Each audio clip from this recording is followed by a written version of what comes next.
For many New Englanders, the fall is the best season of the year. For the cannabis community, the fall brings the Harvest Cup event to the DCU Center in Worcester. Jen and Jeremy Borgeson have been running this celebration of cannabis harvest for 9 years. Now, competitions in dozens of categories adds a fun element to the celebration, and there is a lot of prestige to winning a Harvest Cup award. That winner for sugar infection, space conservation. I see South Carolina. Woo! 2 years in a row! 2 years in a row! Now with 7 years of growth, heartache, booms and busts, over $8 billion in sales, $1.6 billion in taxes generated by those sales, this industry in the Bay State is in trouble. There's a group collecting signatures in Massachusetts that wants to place a question on the ballot for the 2026 midterm elections that, if passed, will drastically change the existing cannabis industry. How upsetting is that? It is infuriating, and the reason why is because, like you said, I put everything into this, literally everything, life savings and everything. But at the same time, the reason why I'm here is because of a passion for the plant itself, because I came from the medical side. It's very important that people get access to these things. The medical market itself does not provide the best access. The adult use side provides access. So I'm huge on that one. I know how the campaigns are being run right now. $8 or $9 they get per signature. They're being very forceful to get people's signatures. They may be saying things they shouldn't be necessarily saying, but it's a well-organized campaign. If you estimate how much they're going to spend, it's about almost $1 million they're going to spend just in signatures alone. This is a well-organized campaign. You have to take it seriously. This is going to be a fight, which we will win, but it is going to be a fight. We're organizing right now. There's a chance within the next few weeks we should have a kit that we should be able to present as a unified front of the industry itself. We're going to be engaging our friends and family, of course, but it's also local politicians. That 3% tax that goes to the local politicians and those local, tax people, those are being used for great things. Again, $250 million in tax revenue has been collected so far. So that's a lot of money that the state's going to be missing out on. Again, it's a well-organized campaign. We have to take it very seriously. We have every intention of fighting this all the way. And more importantly, we are going to continue to highlight the positive stories in the cannabis industry, because the media loves to put down the industry right now. And they think we're disorganized, but we're not disorganized. Not all media likes to put down those stories, Jason. I just want you to know there's one media group out there that actually wants to tell those stories. I caught up with a guy who, when he was practicing law, was battling for the basic rights of people who just wanted to start a business in the Bay State. His name is Blake Mensing, and he's now one of the principals at Firebrand, the cannabis dispensary across from South Station in Boston. I personally have the opinion they're going to get the requisite signatures to get on the ballot.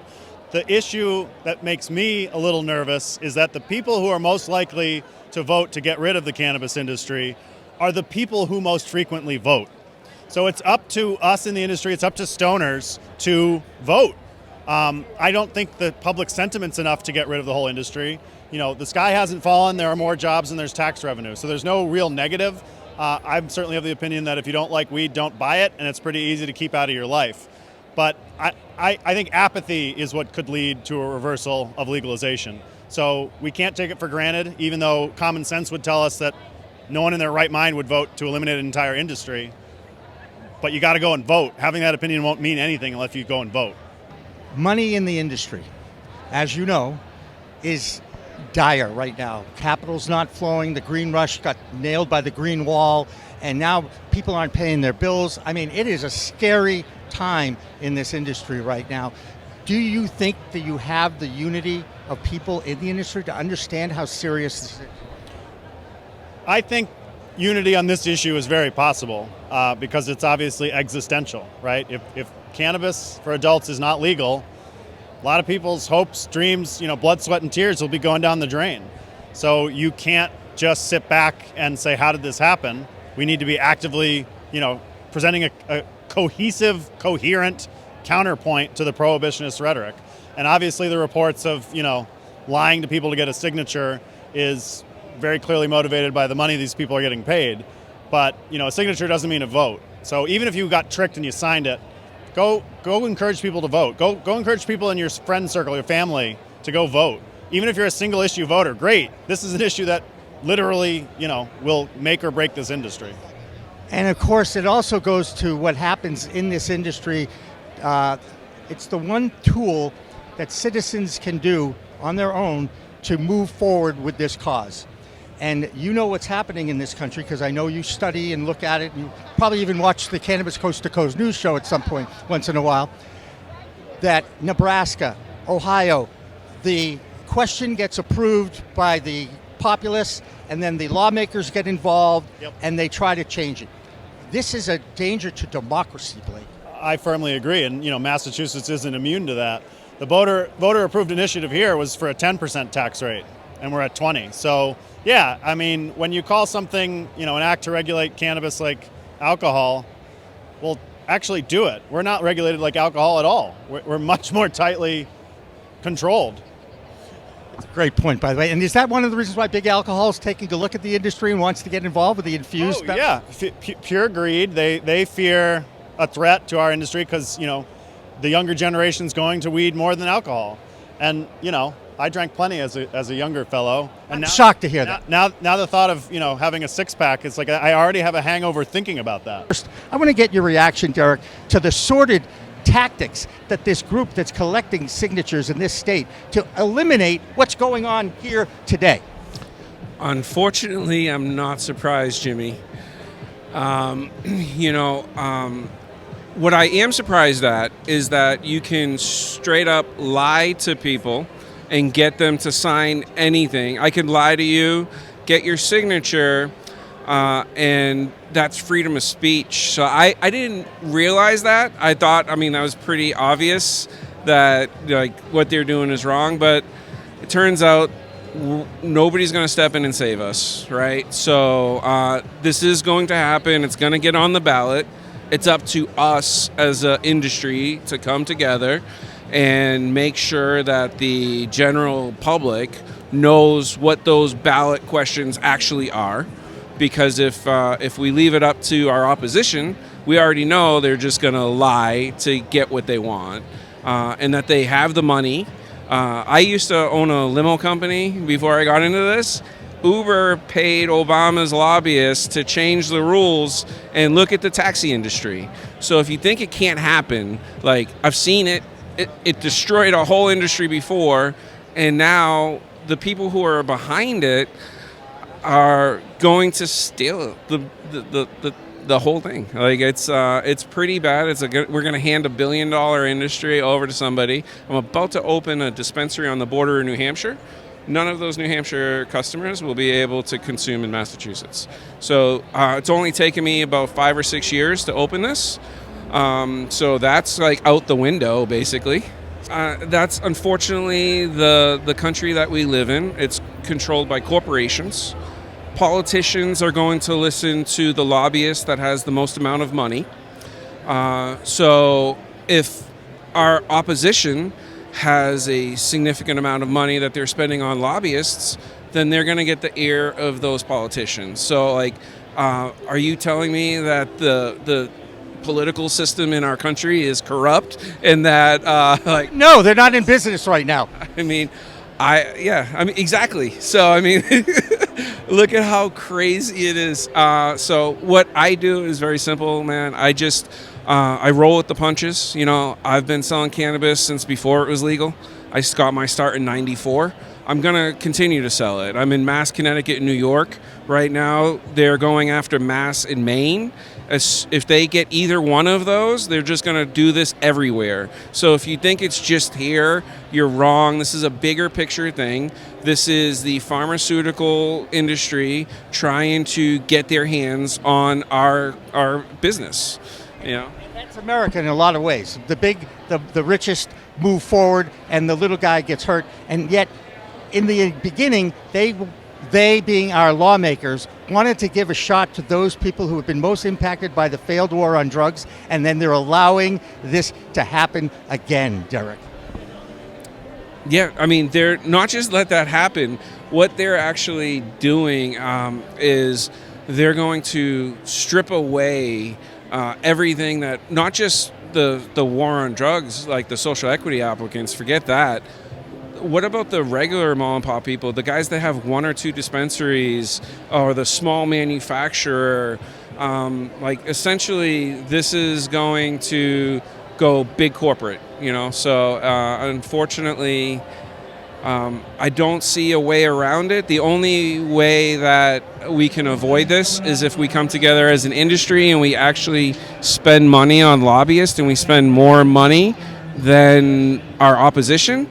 And in reality, I just don't see that happening. There's too many egos in the business that we don't have the money. With 280E, most of us are running on razor thin margins.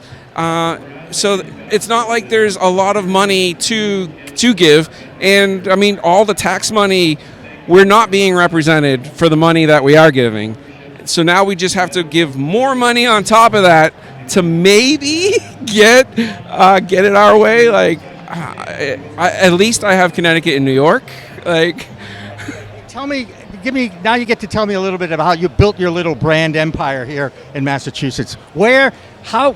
I've never seen anything like this, Derek. I think you're unique in a lot of ways. We're not unique. I wish I could take the credit, right? We're basically the next Stash House. So we're a house of brands. So think of us like a record label, and each brand is an artist. I've been selling cannabis since '94. I understand there's a lot of different customers.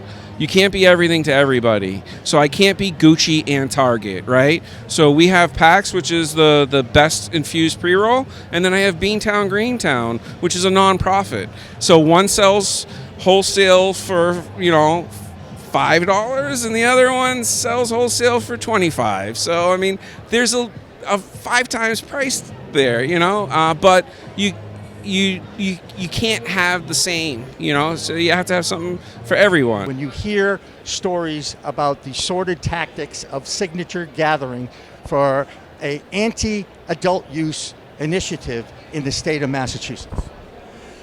Yeah, so don't hold back.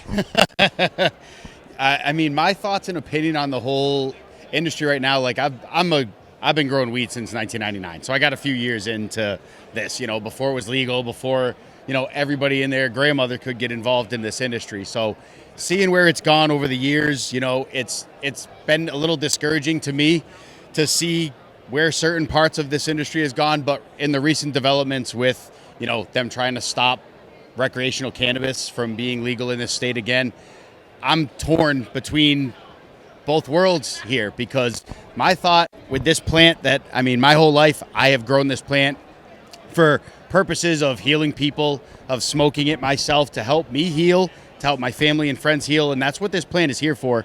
And just watching where this plant is taking this industry, corporations take it over, this plant, it's all about money with everybody, but the problem is nobody can pay their bills, nobody pays their bills.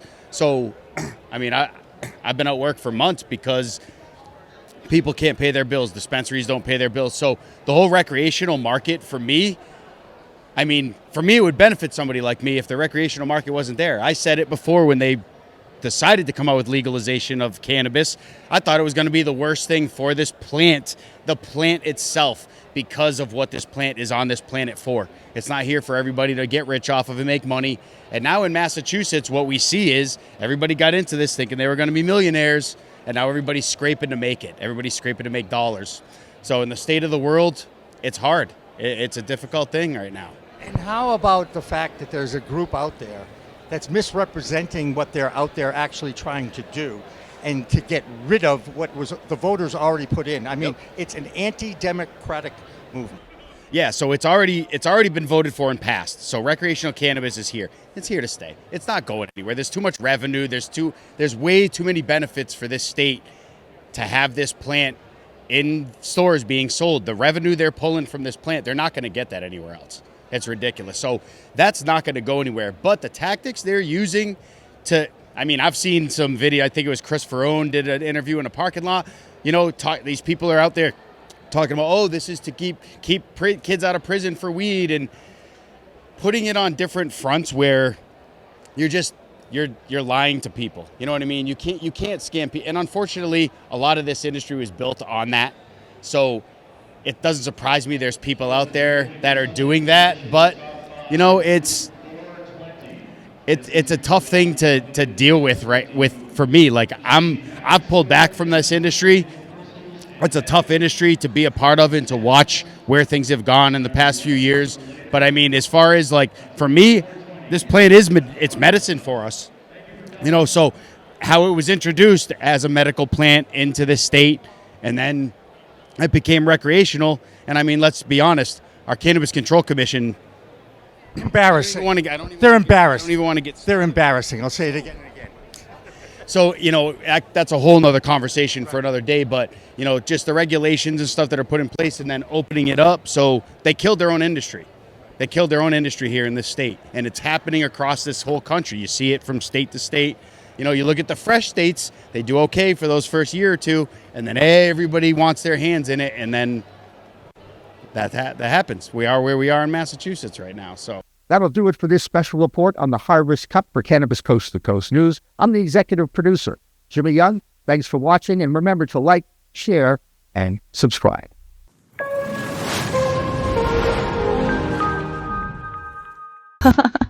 I think I messed up. Did you know there's a place that covers all the cannabis news you need? Pro Cannabis Media is now WPCM TV, your go-to website for things cannabis. WPCM TV is the CNBC of weed, bringing you the latest news you need. Amy Carter. This week, she reports from inside the State House in Mensing. I'm Amy Carter from Michigan Weedsters with this week's Michigan Report for Cannabis Coast to Coast News. And talk shows about all things cannabis. Well, thank you, and thank you for all you're doing to get the word out. Like, this show is so important. It all started back in 2018 when Emmy award-winning talk show host Jimmy Young kicked it off with the In the Weeds podcast. That it's not just any generic paper towel. You do have a brand that you use, right? Yeah, we live or die by the bounty. I mean, the quicker picker-upper. I love that. His mission? Building an army of multimedia journalists and podcast hosts who are documenting the fight to end cannabis prohibition in this country and around the world. Fast forward to today, and we've got the nation's only weekly cannabis coast-to-coast news program with Elena Pinto. Hi, everyone. Welcome to this week's Cannabis Coast to Coast News, WPCM TV's weekly production of the fight to end cannabis prohibition in this country and around the world. I'm Elena Pinto. Delivering the nation's only TV news-style program. Since June 2021, WPCM TV has racked up over 1.3 million views, with 17 million impressions, and picked up over 16,000 subscribers on YouTube alone. For more information, contact the team at WPCMTV.com.